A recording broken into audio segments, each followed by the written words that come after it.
Hi hello வணக்கம். இது உங்கள் சிவி ஜோன். எல்லாரும் எப்படி இருக்கீங்க? இப்போ பார்த்தீங்கன்னா சூப்பரான தரமான ப்ரொமோத்திரி வந்திருக்கு. நம்மளுக்கு பயங்கரமான ஷாக்கிங்கான ஒரு விஷயம் நடந்திருக்கு. என்னென்னா எப்பயுமே வந்துட்டு ஸ்வாப்பிங் அப்படின்ற விஷயங்கள் பார்த்தீங்கன்னா பஸர் டு பஸர் அடிக்கும்போது தான் அந்த டீம்லேருந்து இந்த டீமுக்கும் இந்த டீம்லேருந்து அந்த டீமுக்கும் போவாங்க.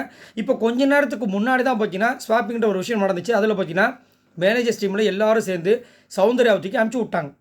அதுக்கப்புறம் அங்கேருந்து பார்த்தீங்கன்னா ப்ரொமோட் பண்ணுறேன்னு சொல்லிட்டு ஐயோ, இவர் அங்கே இருந்தாலும் ஒன்றும் பண்ண போகிறதில்ல, இங்கே இருந்தாலும் எதுவும் பண்ண போகிறதில்ல, இந்த பிக் பாஸ் வீட்டுக்குள்ளே இருந்தாலும் எதுவும் பண்ண போகிறதும் கிடையாது, பண்ணவும் இல்லை. ஆனாலும் இவர் சேஃபாக இருக்கார். சரி ஓகே, சத்யா அவரை வந்துட்டு இந்த பக்கம் அனுப்புகிறாங்க. அவரும் வந்துட்டு என்ன பண்ண போகிறேன்னு யோசிச்சுட்டு எதுவும் பண்ண போகிறது கிடையாது. சரி, அந்த மாதிரி இருக்கும்போது திடீர்னு பார்த்தா பிக் பாஸ் வந்து ஒரு அனௌன்ஸ்மெண்ட் கொடுக்குற மாதிரி ஒரு விஷயம் வருது. என்ன அனௌன்ஸ்மெண்ட் கொடுக்குறாரு அப்படின்னா, ஒரே நேரத்தில் 2 பேர் பாத்ரூம் யூஸ் பண்ணக்கூடாதுன்னு ஒரு ரூல் இருக்குது. அது தெரியுமா தெரியாதா கேட்டோன்னே எல்லோரும் ஷாக் ஆகிறாங்க. அதிகப்படியாக ஷாக் ஆகிறது தீபக் அண்ட் ஜாக்லின். அப்போது ஒருத்தர் முடிஞ்சு ஒருத்தர் பார்க்குறாங்க. அப்போ அவர் சொல்கிறாரு, நான் ஜாக்லின் ஃபேஸ் வாஷ் பண்ணும்போது ரெஸ்ட் ரூம் யூஸ் பண்ணிட்டேன் தான். ஸோ இவர் வந்து சொல்லிவிட்டு ரெஸ்ட் ரூம் போயிருப்பார் போல இருக்குது யூஸ் பண்ணுறதுக்கு. இவங்க சொல்லாமல் வந்து ஃபேஸ் வாஷ் பண்ணுறதுக்கு உள்ளே வந்திருப்பாங்க போல இருக்குது, மாட்டிக்கிட்டாங்க. ஸோ பிக் பாஸ் வந்துட்டு இந்த விதியை நீங்கள் மீறின காரணத்தினால உங்களை அதிரடியாக நானே வந்து டேரெக்டாக வெளியே அனுப்புறேன்னு சொல்லிட்டு அனுப்பிச்சி விட்டாரு. இன்னையா நடக்குது? ஏன்னா இதுக்கு முன்னாடி பார்த்தீங்கன்னா நீங்கள் போகிறீங்களா நீங்கள் வரீங்களான்னு கேட்பார். முடியல அப்படின்னு சொன்னால் சரி அப்போ நீங்களே வந்து வேறு யாராவது கையை காமிச்சிட்டு போங்கன்ற மாதிரிலாம் சொல்லியிருக்காரு. பட் ஃபர்ஸ்ட் டைம் இவராக வந்து இந்த மாதிரி ரூலை வந்து பிரேக் பண்ண ஒரு காரணத்தினால டேரெக்டாக வந்து அந்த நாமினேட்டட் ஜோன்லேருந்து நாமினேஷன் ஃப்ரீ ஜோன்லேருந்து நாமினேட்டட் ஜோனுக்கு அமுச்சு விட்டாப்புல. சரி அங்கே போனாங்களே நிம்மதியாக இருந்தாங்களா கேட்டிங்கன்னா, அங்கே பக்கத்தில் ராணுவம் இருக்கார். ராணுவம் போட்டு பொழக்கிறார். உப்பு தின்னவன் தண்ணி குடிக்கிறேன்றாரு.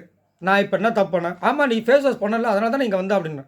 இந்த பார் தேவையில்லாமல் பண்ணாது, எனக்கு பனிஷ்மெண்ட்டு இங்கே வந்துட்டு இந்த சைக்கிளை மிதிக்கிறது அவங்ககிட்ட பேச்சு வாங்குறதான் கிடையாது, போடா அப்படின்ட்டு கிடக்கிறாங்க. பாவமாக இருக்குது. ஆனால் எனக்கு என்ன ஒருனா கொஞ்சம் பிக் பாஸ் வந்துட்டு ஏதோ ஒரு கானில் தான் பண்ணுறாரோ.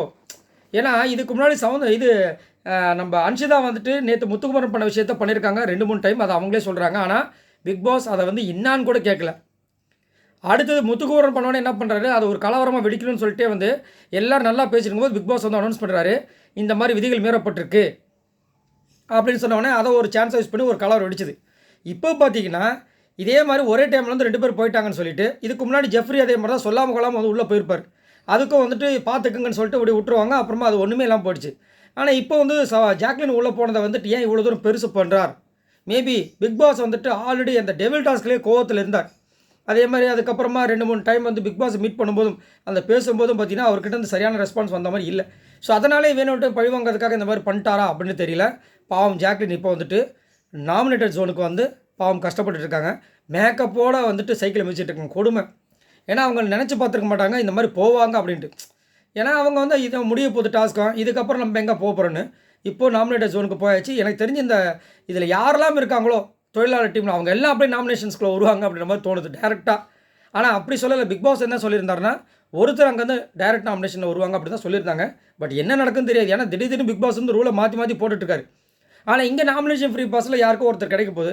எனக்கு தெரிஞ்சாது எப்படியாவது தீபக் தான் போகுதுன்ற மாதிரி தோணுது. ஆனால் அதை வாங்குறதுக்கு 2-3 பேர் சண்டை போடுறதுக்கு வாய்ப்புகள் இருக்குது.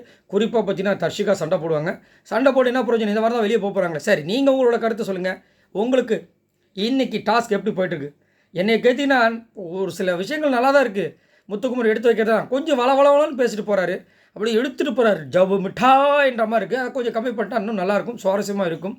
அடுத்து நான் அவருக்கு கவுண்டர் அட்டாக் கொடுத்தே அவனு சொல்லிட்டு அவர் பண்ணுற விஷயங்கள் எனக்கு கொஞ்சம் இரிட்டேட்டாக இருக்க மாதிரி இருக்குது. சரி உங்களோட கருத்தை சொல்லுங்கள்.